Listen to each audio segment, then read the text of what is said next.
Oke, jadi langsung saja pada video ini saya memilih untuk membahas kasus pada soal nomor 1 karena mudah. Nah, jadi akan saya bahas berdasarkan hukum Newton terlebih dahulu, baru selanjutnya berdasarkan prinsip D'Alembert. Oke, kita mulai dari berdasarkan hukum Newton terlebih dahulu. Nah, jadi sebelum kita menyelesaikan soal ini, maka kita harus memahami terlebih dahulu sistem yang ada pada gambar. Jadi, pada gambar ini menunjukkan katrol bergerak, yang dimana satu ujung tali diikat di langit-langit, kemudian tali melingkari katrol, lalu ada beban yang digantungkan pada katrol, dan ujung tali lain yang ditarik ke atas dengan gaya F. Nah, di sini asumsinya bahwa talinya itu ideal atau konstan deh.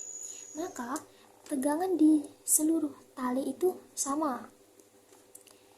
Dan jika ujung tali ditarik dengan gaya F, maka dapat kita tuliskan T sama dengan F. Dan di sini katrol itu dianggap ringan dan tidak ada gesekan atau tanpa gesekan. Selanjutnya, kita tinjau gaya-gaya yang bekerja. Jadi perhatikan bahwa katrol ini kan ada beban yang digantungkan padanya. Nah, pada katrol itu bekerja ada dua gaya tegangan tali ke atas, masing-masing sebesar T. Di sisi kiri tali 1 dan di sisi kanan tali 1. Sehingga total gaya ke atasnya itu bisa kita tambahkan dari sisi kiri dan sisi kanan, sehingga ya totalnya jadi 2T. Kemudian ada gaya berat benda. Ini berat beban ke bawah, W sama dengan mg. Lalu, nah, untuk soal ini kasusnya itu sistem statis. Nah, karena statis, maka resultan gaya vertikalnya harus 0. Sengaja dapat kita tuliskan, berarti sigma F sama dengan 0. Dan langsung dapat kita tuliskan menjadi gini. Dan 0.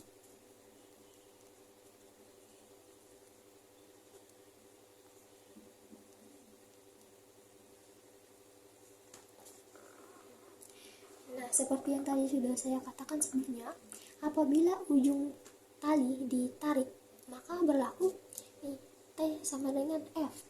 Maka hasil T di sini itu sama dengan hasil F. Oke. Atau bisa juga seperti ini. Jadi dari sini tadi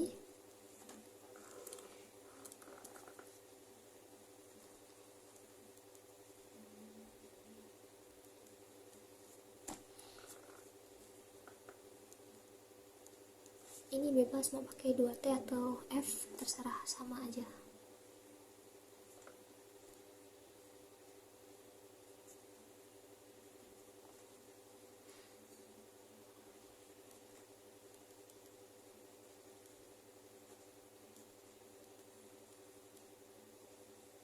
Oke. Nah, jadi ini adalah syarat kesetimbangan statis berdasarkan hukum Newton. Selanjutnya, kita masuk ke persamaan D'Alembert. Jadi, nah, untuk D'Alembert ini kan sistemnya tadi statis nih, maka berlaku, dapat kita tuliskan seperti ini.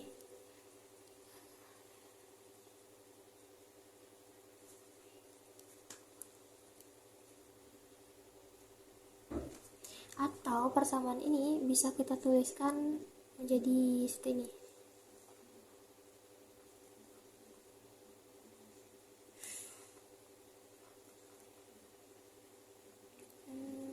Ya.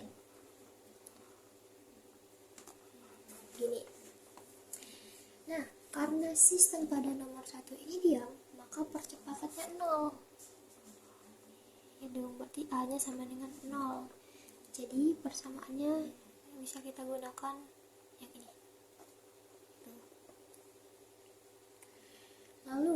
kita tentukan koordinat yang digunakan. Jadi kita ambil perpindahan ujung tali yang ditarik sebagai koordinat gerak. Misalkan saya pilih X nih. X itu perpindahan ujung tali. Kemudian koordinat umum yang mungkin digunakan, tadi kan kita tahu bahwa talinya itu ideal ya, tidak mulur atau konstan, dan katrolnya ini bergerak, maka beban itu tidak berpindah sejauh ujung tali.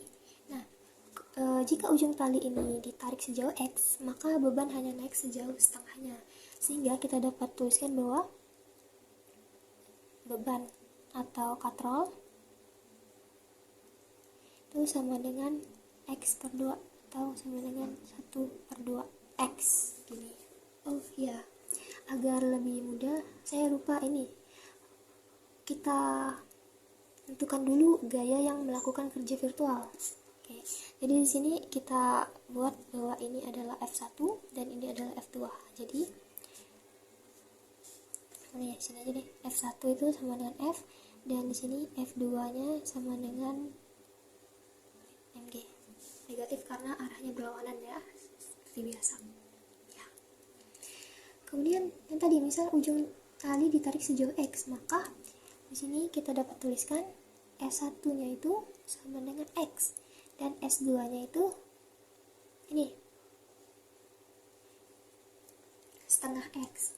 Kemudian kita tentukan pergeseran virtual atau virtual displacement. Jadi delta S1 sama dengan delta X dan delta S2 itu sama dengan setengah delta X. Ini. Selanjutnya setelah ini ya tinggal kita hitung usaha virtual masing-masing gaya. Kita masukkan ke rumusnya yang ini tadi, persamaan ini. Maka diperoleh kita tulis ulang dulu. X sama dengan F dikali sama dengan 0. Kemudian kalau ini kan sama saja seperti eta W1 ditambah eta W2 kan. Nah, tinggal ya kita masukkan apa yang diketahui tadi, F1-nya. Kemudian kita kalikan dengan delta S1 ditambah dalam kurung F2 dikali S2 sama dengan 0. Nah, sudah kita ketahui, terus kita masukkan nilainya yang di sini. Ada F kali eta X kita langsung aja dikurang MG setengah delta X sama dengan 0. Nah, kemudian tinggal kita faktorkan, kita keluarkan delta X nya, berarti hasilnya menjadi F n kurang MG 1/2 delta X sama dengan 0. Nah, di sini kita ketahui bahwa delta X ini tidak boleh sama dengan 0, maka kemudian akan menjadi seperti ini. Atau kita langsung taruh sini deh, kita pindah biar enak gini. Kemudian tinggal F sama dengan 1/2 MG atau F sama dengan MG per 2. Nah, begini. Atau bisa juga tadi dari yang ini, itu tinggal kita coret aja mudahnya. Begitu. Hasilnya juga akan tetap sama. Kemudian saya juga ada cara lain, sebenarnya caranya sama, tapi delta S2 nya ini saya gunakan hasilnya itu nanti jadi 2 delta X. Nah, jadi sebenarnya kuncinya itu ada pada total panjang tali yang bersifat tetap atau konstan. Yang pertama itu kita lakukan dari analisis geometri panjang talinya. Misalkan posisi langit-langit ini paling atas adalah titik acuan tetap, maka katrol berada pada jarak tertentu di bawah langit-langit. Dan jika posisi katrol bergeser ke atas sejauh delta X, maka jarak dari langit-langit ke katrol itu berkurang sebesar delta X. Dan karena tali melewati katrol nih, lalu turun lagi ke beban W, maka beban juga ikut terangkat naik sejauh delta X. Dan karena jarak dari langit-langit ke katrol itu memendek sebesar delta X, maka sisa tali yang melewati katrol di sisi kiri dan sisi kanan itu masing-masing longgar atau gimana sebutannya, berkurang kebutuhannya sebesar delta X.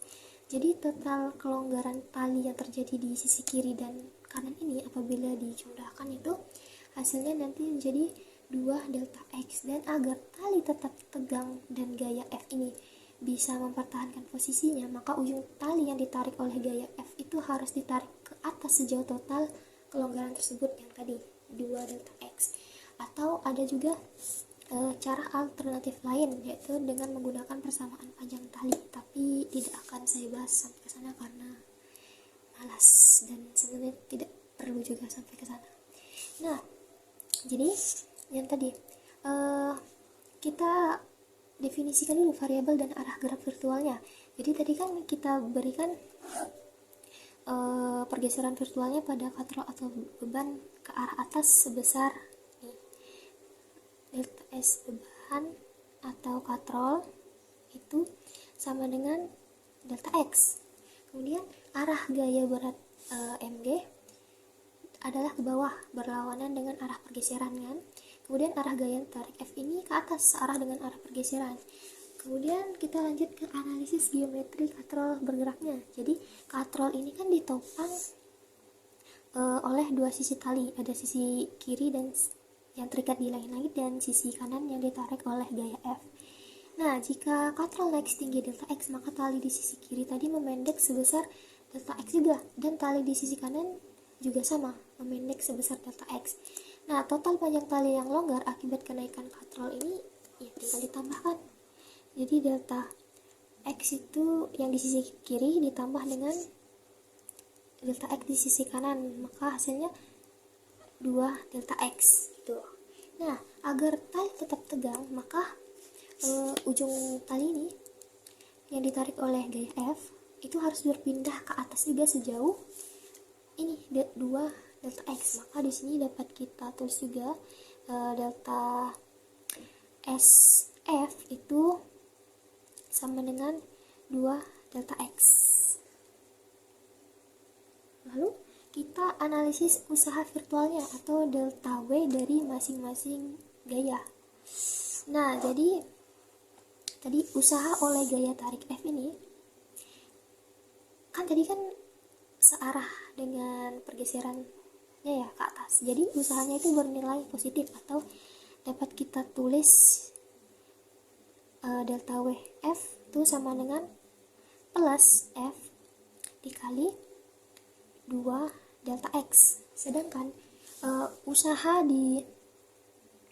oleh gaya berat ini atau mg W itu gaya berat ke bawah ini berlawanan dengan arah pergeseran, sehingga nilainya itu bernilai negatif. Jadi dapat kita tulis mg sama dengan negatif mg dikali delta X. Nah, kemudian kita langsung masuk ke penerapan prinsip D'Alembertnya. Jadi menurut prinsip D'Alembertnya kan untuk kesetimbangan statis, jadi total usaha virtual itu harus sama dengan 0. Begini jadinya, sigma delta W sama dengan 0. Ini delta sigma delta W kalau kita jabarkan kan menjadi delta W F ditambah delta W mg sama dengan 0. Nah, kemudian tinggal kita substitusikan nilai usaha dari langkah-langkah sebelumnya. Nih kita substitusikan, maka ini kita tinggal masukkan aja F dengan 2 X ditambah sama dengan 0. Lalu ya tinggal kita selesaikan ini tinggal kita faktorkan, kita keluarkan, maka nanti hasilnya menjadi 2F dikurang MG delta X sama dengan 0. Nah, karena di sini pergeseran virtual itu tidak boleh 0 atau tidak boleh sama dengan 0, maka bagian di dalam kurung ini yang harus bernilai 0. Gitulah. Duh, gak muat. Geser di sini deh. Apa tadi? Nah, jadi 2F kurang MG sama dengan 0. Dah, tinggal kita selesaikan. 2F sama dengan MG. Di sini F sama dengan MG per 2 atau sama dengan setengah MG. Nah, jadi hasilnya itu tetap sama. Kedua, apa ya saya nyebutnya? Logika deh. Jadi kedua logika ini, yang pertama tadi dengan yang pertama itu hasilnya juga tetap F sama dengan 1/2 MG atau MG per 2 sama persis dengan gimana ya? Iya, pokoknya seperti itulah ya. Mohon maaf lahir dan batin. Mohon maaf penjelasan yang tidak jelas ini, Bapak. Mohon maaf ya, Bapak. Intinya kedua logika ini tuh dua-duanya benar, gak ada yang salah. Mau pakai setengah delta X atau pakai 2 delta X, itu hasil akhirnya akan tetap sama, yaitu F sama dengan MG per 2 atau setengah MG. Jadi hasil akhirnya akan tetap persis sama, begitu. Oke, baiklah, sekian, terima kasih karena sudah azan. Selamat berbuka puasa. Mohon maaf lahir batin, Pak.